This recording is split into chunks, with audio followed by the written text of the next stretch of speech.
Halachot Lashon Hara, Chafetz Chaim, 10e chapitre, 8e halacha. Avant de commencer la 8e halacha, je rappelle brièvement de quoi il s'agit ici. Ici, c'est le chapitre, un des chapitres les plus importants, puisqu'il traite de toutes les conditions qui doivent être respectées lorsque l'on veut faire du Lashon Hara. Donc, on a vu au début du chapitre toutes les conditions qu'il fallait respecter. Lorsqu'on a vu donc un individu faire du mal à une autre personne, Reuven faire du mal à Shimon, et qui n'a pas réparé la faute, il faut se reporter au début du chapitre pour voir toutes les conditions pour pouvoir en parler. Là, ici, le Chafetz Chaim, il reprend les conditions et il les redétaille un petit peu plus. On a vu dans la halakha précédente que une des conditions, c'était que avant de parler sur quelqu'un, il fallait d'abord aller le voir pour essayer de s'expliquer avec lui sur cette personne sur qui on veut parler. Il faut d'abord essayer d'aller le voir pour essayer de comprendre pourquoi il a agi comme ça et le laisser se justifier, essayer de comprendre son attitude et voir même qu'il va faire teshuva grâce à nos paroles et il va rendre l'objet qu'il a volé ou bien payer le dommage qu'il a causé ou demander pardon sur les paroles qu'il a prononcées par exemple.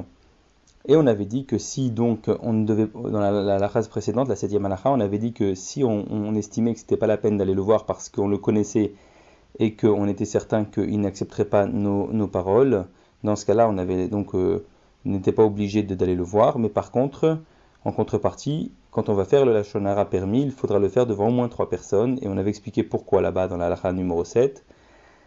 Maintenant ici, c'est la suite de cela, et il nous dit le Chafetz Chaim que tout ça qu'on a dit qu'il fallait dire devant 3 personnes, dans le cas où on ne pouvait pas lui faire la remontrance, c'est quelqu'un qui n'acceptait pas la remontrance, eh bien c'est quand il s'agit de quelqu'un de qui on n'a pas peur. Mais maintenant, si cette personne sur qui on veut parler, ce Reuven qui est mal agi vis-à-vis de Shimon, eh bien on a peur de lui, et en le disant devant 3 personnes, évidemment ça risque d'en arriver à ses oreilles, et il risque de se venger de nous, dans ce cas-là, nous dit le Chafetz Chaim, on n'aura pas besoin de le dire devant 3 personnes, on pourra se contenter de faire le Lashon Hara sur lui, à chaque personne que l'on rencontre, que l'on connaît, une à une, sans avoir besoin de le dire devant 3 personnes, parce qu'évidemment, quand on le dit comme ça en tête à tête, ça en arrivera pas à ses oreilles. En tout cas, il aura moins de chances que ça en arrive à ses oreilles. Parce que les gens n'auront pas le droit d'aller lui répéter, bien évidemment. 9e halakha.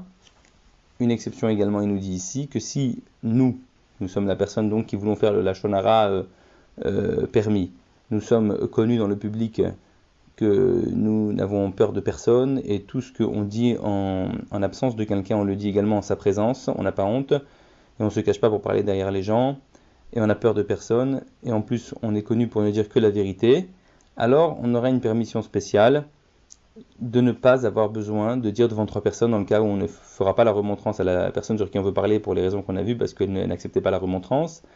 Eh bien nous on aura une permission de le dire à chaque personne que l'on rencontre sans avoir besoin de cette condition de 3 personnes. Et même dans le cas où on n'a pas peur d'avoir des représailles de cette personne-là, nous on sera dispensé de cette condition de devoir dire le Lashon Hara devant au moins 3 personnes. Pourquoi ? Parce que nous, on nous soupçonnera pas de mentir ou de vouloir parler en cachette par derrière sur la personne. Mais les gens nous connaissent comme disant que la vérité et d'aider les victimes et de dénigrer les mauvaises paroles, les Shem Shamaim. Mais à part cette exception qu'on vient de dire ici, qu'il n'y aura pas besoin de dire devant 3 personnes pour une telle personne qui a une telle réputation, à part ça, il faudra respecter évidemment toutes les autres conditions du début du chapitre pour pouvoir faire de Lashon Hara. 10e halakha. Alors, il y a une différence légère entre les péchés qui sont Ben Adam Lamakom, Ben Adam Lachavero. C'est-à-dire que dans ce chapitre, encore une fois, il s'agit de dénigrer les mauvaises actions d'une personne. Et nous sommes censés être objectifs en respectant toutes les conditions du début du chapitre. Et cette personne qui a mal agi, en fait, sa faute, elle peut être dans 2 domaines. Soit elle a mal agi dans le domaine de Ben Adam Lamakom, c'est-à-dire entre sa relation entre elle et Dieu. Elle a par exemple transgressé le Shabbat, mangé des nourritures interdites, l'adultère, etc. Soit elle a mal agi dans le domaine de Ben Adam Lachavero, c'est-à-dire de sa relation vis-à-vis de son prochain. Et dans les 2 cas, peu nous importe, ça s'appelle qu'elle a mal agi, et donc si les conditions sont respectées, on peut faire le Lashon Hara. Mais il y a une petite différence, c'est que dans les fautes de Ben Adam Lamakom entre une personne et Dieu, alors pour décider que la personne elle s'appelle vraiment Racha et qu'on peut parler sur elle, il faut dans ce cas-là qu'elle l'ait faite plusieurs fois la faute, de manière à ce qu'on soit certain qu'elle n'a pas eu un coup d'Yetzer Hara exceptionnel, mais que c'est un choix de vie. Donc puisqu'elle l'a fait plusieurs fois, donc 3 fois je pense même, donc ça veut dire que c'est vraiment ancré chez elle et qu'elle s'appelle Racha et qu'elle n'a pas fait Teshuvah. Parce que si elle a fait qu'une seule fois, elle a pu faire Teshuvah entre temps, on ne sait pas comment elle a réagi entre elle et Dieu, donc on ne pourra pas parler sur elle. Mais par contre, si on l'a vu faire 3 fois, alors là en effet ça donne une chazaka, une présomption forte que la personne n'a pas fait Teshuvah, et donc si les conditions sont respectées, on pourra parler sur elle. Par contre, si la faute qu'elle a faite, cette personne-là sur qui on veut parler, elle est dans le domaine de Ben Adam Lachavero, c'est-à-dire que par exemple il a volé son ami, ou il a endommagé son ami sans lui rembourser le dommage, ou il a insulté.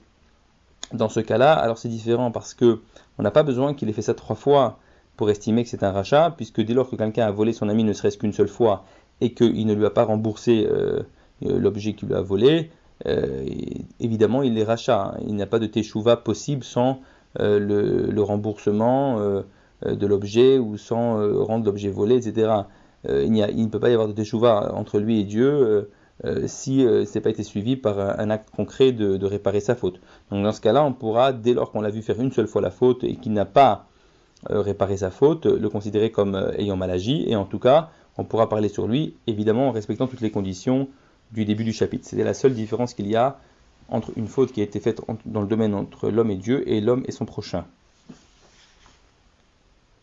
11e halakha. Maintenant, on va aborder une petite nuance par rapport à tout ce qu'on est en train de dire. Jusqu'à présent, on a parlé de vouloir dénigrer les mauvaises actions de Reuven qui a mal agi vis-à-vis de Shimon. On n'était pas concerné. Ici, le Chavetz Chaim va aborder un cas un peu plus délicat, c'est où nous-mêmes on est concernés par ça. C'est-à-dire qu'on a été nous-mêmes victimes d'un vol ou de quoi que ce soit, et on veut parler. Alors évidemment, ce sera plus délicat, parce que comme on est concerné nous-mêmes, on est forcément, notre intention n'est pas pure, elle n'est pas objective. Mais on va voir qu'il y a des permissions. Alors, 11e halakha, il faut faire attention de ne pas se permettre de raconter aux gens qu'est-ce qu'un tel nous a fait, nous a volé, nous a fait du mal, nous a humiliés, etc. Si ce n'est dans les cas qu'on va voir exceptionnels un peu plus loin, dans le 13e halakha et 14e halakha. Parce que, a priori, si on ne respecte pas toutes les conditions qu'on va voir, notre kavana, notre intention, elle n'est pas pure, elle est évidemment de dénigrer cette personne qui a osé nous faire du mal, et elle n'est pas pure. Or, la condition pure, d'intention, d'utilité pure est très importante dans le Lashon Hara. Il faut vraiment que l'intention soit pure. 12e halakha, et avant d'entrer dans les détails donc de la 13e et la 14e halakha, ici il nous précise tout de suite d'emblée le Chavetz Chaim, à plus forte raison si cette personne ne nous a pas vraiment fait du mal, mais par exemple ne nous a pas rendu un service qu'on lui a demandé. Mais ça ne s'appelle pas nous faire du mal, le fait de refuser un service. Par exemple, elle a refusé de nous prêter de l'argent, on lui a demandé, ou une tzedaka, ou nous inviter, etc. Dans tous ces cas-là, elle ne nous a pas réellement fait du mal. Donc si on va raconter ensuite aux gens comment cette personne nous a refusé ce service qu'on a demandé, c'est du Lashon Hara Gamour Minadin. D'après la halakha, c'est sûr que c'est du Lashon Hara. Et beaucoup de gens trébuchent dans cette avéra, ce péché, que si on ne les a pas reçus avec un visage avenant, comme ils voulaient dans une ville où ils ont été reçus, lorsqu'ensuite ils voyagent dans une autre ville, ils racontent donc cela aux autres personnes, et même ils disent des fois de manière générale tous les gens de cette ville ne sont pas généreux, etc. Et c'est complètement interdit, puisque la personne ne nous a pas fait du mal réellement, elle nous a refusé quelque chose, en aucun cas on a le droit de parler sur elle. Maintenant on revient donc 13e halakha à ce qu'on disait tout à l'heure. À savoir que si on a été victime nous-mêmes de quelque chose, de manière générale, on ne peut pas le raconter parce que notre intention n'est pas pure. On ne peut pas dire que mon intention est de dénigrer les mauvaises actions, parce que si c'est ça notre intention, uniquement cela, ce n'est pas pur. Alors que cela pourrait être admis quand on est objectif, ça ne nous a pas concerné, et on veut dénigrer ce que Reuven a fait chez Shimon, alors qu'on n'a pas été touché. La kavana a l'intention de dire, moi je veux dénigrer les mauvaises actions. On avait vu que ça s'appelait une utilité et c'était permis. Mais en ce qui nous concerne, si c'est que ça notre intention, c'est interdit. Mais il y a des cas où c'est permis. Par exemple, un cas où si je vais raconter aux gens comment un tel m'a fait du mal dans mon argent, eh bien il pourra découler de là une réparation du mal. Par exemple, je vais aller voir les gens qui sont influents, qui ont une certaine influence sur cette personne qui m'a volé, et peut-être que ces personnes vont lui parler, donc au voleur, et il va faire teshuva, il va accepter leur remontrance, et il va nous rendre l'objet volé.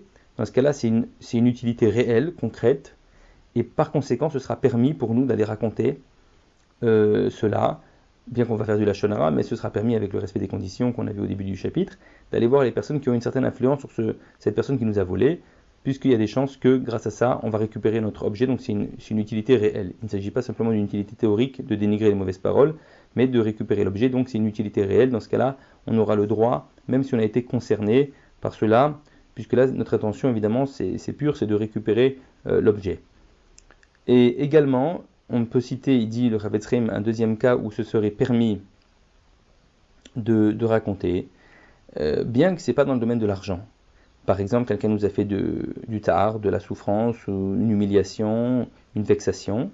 Malgré tout, ce sera permis d'aller le raconter. Par exemple, si je sais que cette personne qui a dit du mal sur moi, auprès de un tel et un tel, eh bien en fait a l'intention de continuer à aller encore dire du mal sur moi auprès d'autres personnes. Alors, dans ce cas-là aussi, je pourrais aller voir les proches ou les gens qui ont une certaine influence sur cette personne qui fait du mal et leur expliquer donc que j'ai raison et leur montrer que c'est moi qui ai raison, que c'est à tort qu'elle m'accuse, la personne, qu'elle dit du mal sur moi injustement.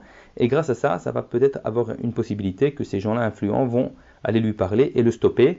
Dans ce cas-là, aussi, ça s'appelle une utilité réelle. Et bien qu'on a été nous-mêmes victimes, on aura le droit de faire ce lashon hara.